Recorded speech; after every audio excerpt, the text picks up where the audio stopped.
আবারও চলে আসলাম একটা রান্নার রেসিপি নিয়ে। আজকে মা রান্না করবে, আমি ভিডিও করব। তো শুকনো মাছের সবজি এখানে কাটা হয়ে গেছে, এখানে পেঁয়াজ লঙ্কা, আর মা এখানে মাছটা ভালো করে ধুয়ে নিচ্ছে।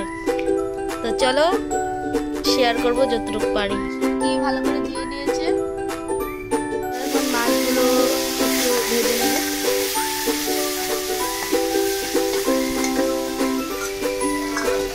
এখানে পেঁয়াজ আর লঙ্কা দিয়ে দিয়েছে,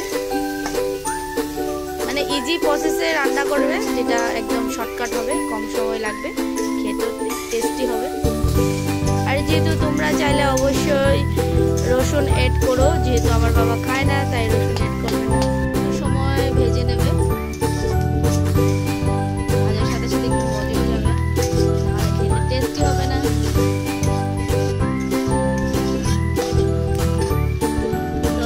সবজি অ্যাড করে দেবে,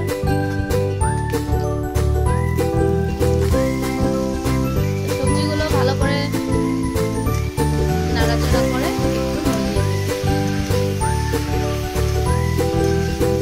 জন্য ভালো করে ঢেকে দেবে, যেহেতু সবজিগুলো মজতে হবে। নাড়াচাড়া করে দিচ্ছে।